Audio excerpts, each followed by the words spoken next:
Hello students of 8th standard. Hindi का part 7 मेरे रज़ा साहब ये अब हम देख रहे हैं। यह एक चित्रकार के बारे में पार्ट है जिसे हम देखेंगे, लेसन है। इसकी जो लेखिका हैं सुजाता बजाज, इनका परिचय दिया है। देखिए, इनका जन्म 1958 में जयपुर राजस्थान में हुआ और सुजाता बजाज जी एक प्रसिद्ध चित्रकार हैं। आजकल आप पेरिस में रहती हैं। आपके चित्र एवं मूर्ति कला भारतीय रंग में डूबी हुई रहती हैं। आपके चित्रों एवं मूर्तियों पर प्राचीन संस्कृति एवं कला की छाप दिखाई पड़ती है। आपने अपनी कला में ऐसी दुनिया का सृजन किया है जिसमें सादगी भी है और रंगीनी भी, खुशी भी है और गम भी। तो एक बहुत अच्छी चित्रकार हैं और जो कि अब पेरिस में रहती हैं। तो इनकी जो चित्रकला है बहुत प्रसिद्ध है। तो जिसमें उन्होंने एकदम जीवित चित्रकला जिसे हम कह सकते हैं वह उनकी है। और इन्होंने कुछ किताबें भी लिखी हैं जिसमें सुजाता जी द्वारा बनाए गए गणेश जी के चित्रों पर आधारित एक पुस्तक भी प्रकाशित हुई है। तो यह जो पाठ है, यह जो लेसन है, उसमें प्रसिद्ध चित्रकार सैयद हैदर रजा के बारे में लेखिका सुजाता बजाज ने लिखा है। यहाँ जो रजा साहब हैं वह भी एक जाने माने चित्रकार माने जाते रहे हैं और उन्होंने जो चित्र दर्शाए हैं, चित्र लिखे हैं, उसमें उससे हमें सर्वधर्म समभाव का मतलब सभी धर्म एक हैं उसके बारे में जानकारी मिलती है। मानव मात्र से प्यार करना चाहिए, प्रेम करना चाहिए, हमें समझ में आता है। और उनके चित्रों के द्वारा युवा जो कलाकार हैं उनको प्रोत्साहन मिला है। उनकी जिज्ञासा वृत्ति, कृतियों के प्रति लगाव आदि गुणों को दर्शाया गया है। इस पाठ में एक सच्चे कलाकार के दर्शन होते हैं। देखिए, यहाँ बहुत सारे गुण रजा साहब के दिखाए गए हैं कि उन्होंने हमेशा नए कलाकारों को प्रोत्साहन दिया है और हमेशा उनको नया कुछ सीखने की, नया कुछ जानने की जिज्ञासा रही है। तो यह सब उन्होंने रजा साहब के बारे में यहाँ पर लिखा है। किसने? सुजाता बजाज जी ने। तो चलिए अब हम देखते हैं कि यह रजा साहब किस तरह के चित्रकार हैं और कितने अच्छे उनके संस्मरण के बारे में यहाँ पे लेखिका ने लिखा है। तो शुरू करने के पहले एक बार मैं फिर आपसे रिक्वेस्ट करूँगी कि प्लीज़ चैनल को सब्सक्राइब करें, लाइक करें, ज़्यादा से ज़्यादा शेयर करें। चलिए हम लेसन स्टार्ट करते हैं। 23 जुलाई सुबह सुबह ही समाचार मिला रजा साहब नहीं रहे और यह सुनते ही मानस पटल पर यादों की एक कतार सी लग गई। तो यह लेखिका जो हैं जानती थी कि रजा साहब के बारे में। तो उन्होंने यहाँ पर बताया कि जब उन्हें जानकारी मिली कि अब वो नहीं हैं इस दुनिया में तो उन्हें बहुत ख़राब लगा और फिर वह अपने पुरानी जो उनकी याद थी उसमें वह खो गई और उनके बारे में उन्होंने बताया। एक यादों की कतार सी लग गई, मतलब पुरानी यादें उन्हें आने लगी। पिछले फरवरी की ही बात है, मैं दिल्ली पहुंची थी अपनी गणपति प्रदर्शनी के लिए। सोच रही थी कि रजा साहब शायद अपनी व्हील चेयर पर मेरी प्रदर्शनी के उद्घाटन के अवसर पर आ जाएं, पर उस रात कुछ अनहोनी सी हुई। उस रात रजा साहब सपने में आए, मुझे उठाया, हमने बातें की। शो के लिए उन्होंने शुभकामना दी और कहने लगे, सुजाता एक बार मुझसे मिलने आ जाओ। तो यह लेखिका याद कर रही हैं कि पिछली फरवरी, मतलब पिछले साल जो भी फरवरी का महीना आया होगा, तब उन्होंने याद किया कि वह दिल्ली पहुंची थी उनकी गणपति प्रदर्शनी के लिए और उस समय उन्होंने एक्सपेक्ट किया था कि जो रजा साहब हैं वह आएंगे, क्योंकि वह आ नहीं सकते थे। तो व्हील चेयर पर ही एटलीस्ट वेट करेंगे और उनकी प्रदर्शनी को देखेंगे, उसका उद्घाटन करेंगे।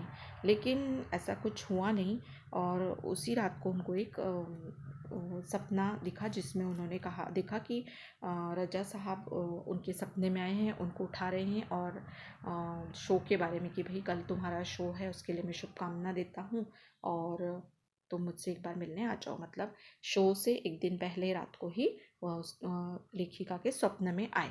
अब मैं जाने वाला हूँ, इसके बाद तो रुकना मुश्किल था। मैं पहुँच गई उनसे मिलने। वे अस्पताल में शून्य की तरह लेटे हुए थे। मैंने उनके हाथों को छुआ, सिर्फ सांस चल रही थी। अलविदा कहकर लौट आई। तो सच में जब सुजाता जी को ऐसा लगा कि भाई रजा साहब इस तरह से क्यों मुझे दिखे, तो वह सच में उन्हें पता पड़ता है कि वो अस्पताल में एडमिट हैं। तो उन्हें देखने जाती हैं तो वो देखते हैं कि वह सचमुच शून्य की तरह लेटे हुए हैं, मतलब उन्हें कुछ समझ में ही नहीं आ रहा था। फिर उन्होंने उनको देखा और फिर देखा कि सिर्फ उनकी सांसें चल रही थी और वह मिलकर उनसे लौट आती हैं। रजा साहब अपने धर्म के साथ साथ उतने ही हिंदू और ईसाई भी थे।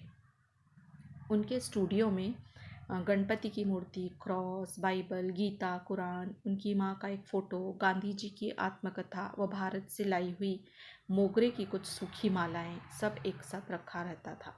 वे गणेश को भी पूजते थे और हर रविवार को सुबह चर्च भी जाते थे। तो ये जो रज़ा साहब थे वह सारे धर्म को मानते थे, जैसे कि जितने वो हिंदू थे उतने ईसाई भी थे और उसी तरह हर धर्म को वह पूजते थे। तो उनके जो स्टूडियो था उसमें लेखिका कहती हैं कि गणपति जी की मूर्ति थी, क्रॉस भी था, बाइबल, गीता, कुरान, उनकी माँ का फ़ोटो था और गांधी जी के बारे में जो जानकारी, उनकी आत्मकथा।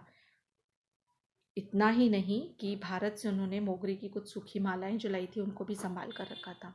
मतलब वो इतने उन्हें देश से लगाव था। वे गणेश को भी पूजते थे और हर रविवार को सुबह चर्च भी जाते थे। मतलब सभी धर्म को अच्छी तरह से वो मानते थे। एक दिन जहांगीर आर्ट गैलरी में प्रदर्शनी देखते हुए किसी ने कहा, अरे यह तो S.H. रज़ा हैं।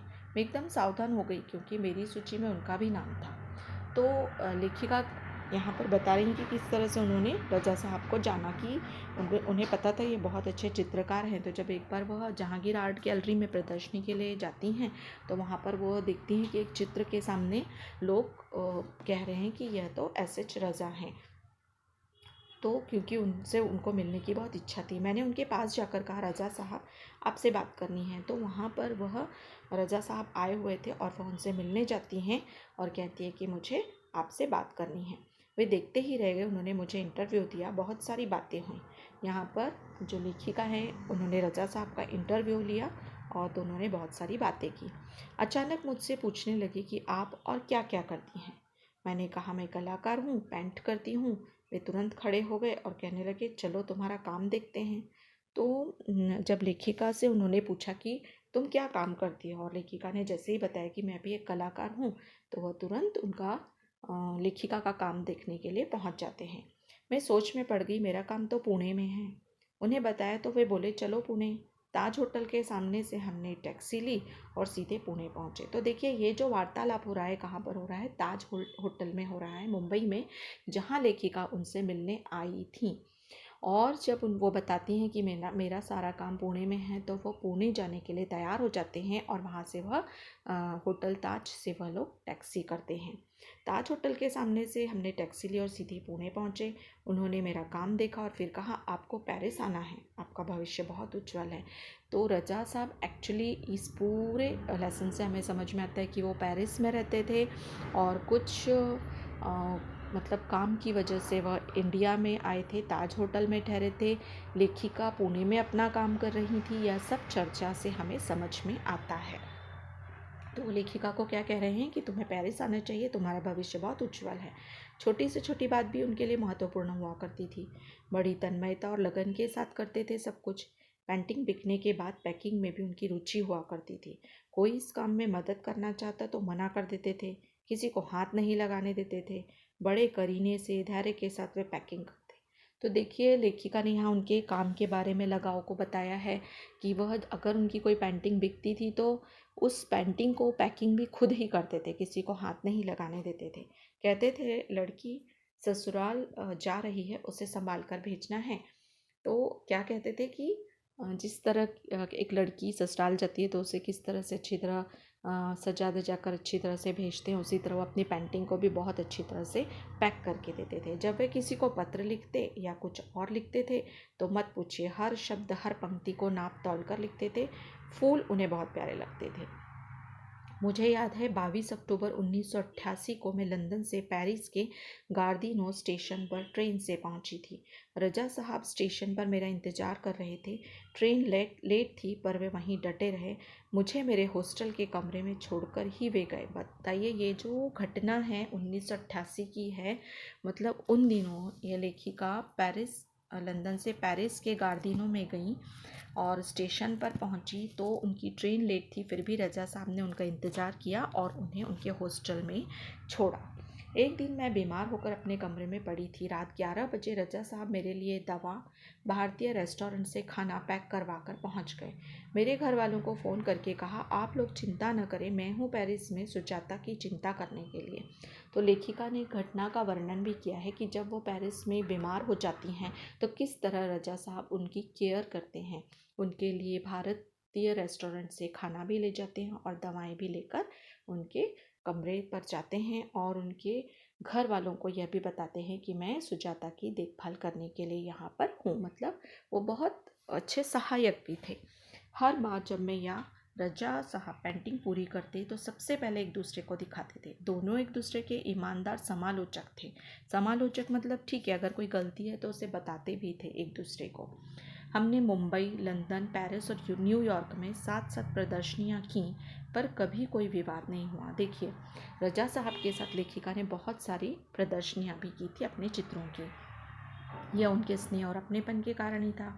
हिंदी, उर्दू तो हमेशा से ही बहुत अच्छी रही है उनकी। अंग्रेजी, फ्रेंच भी वे बहुत अच्छी लिखते थे।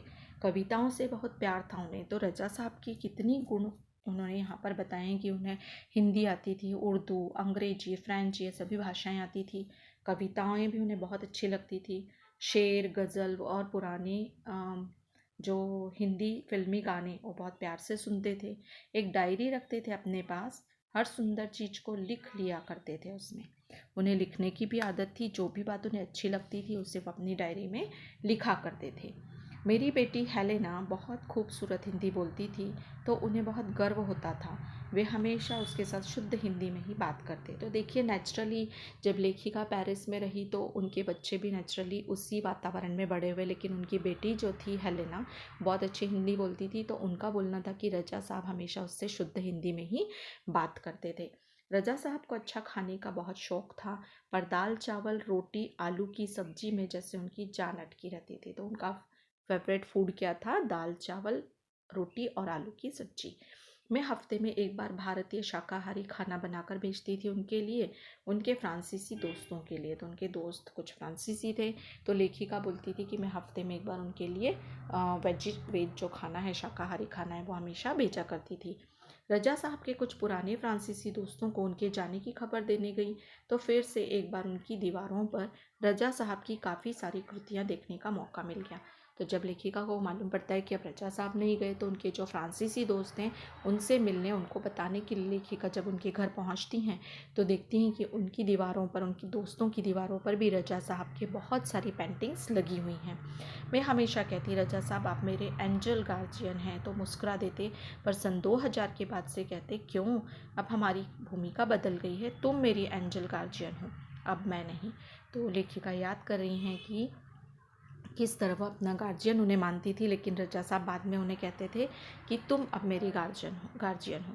तो यह उनका बड़प्पन था और बहुत सुंदर यह लेसन है, बहुत अच्छा लेख है। तो इसे आप देखिए, फॉलो कीजिए। नेक्स्ट इसमें मैं आपको क्वेश्चन आंसर्स दूंगी। शब्द वाटिका में करीने से मतलब तरीके से, सलीके से। जिज्ञासा का मतलब है उत्सुकता। समालोचक का मतलब है गुण दोष आदि का प्रतिपादन करने वाला। अनहोनी मतलब है असंभव, न होने वाली बातें। ठीक है, तो यह है शब्द वाटिका। आगे के वीडियो में मैं आपको इसके क्वेश्चन आंसर्स दूंगी। Thanks for watching it.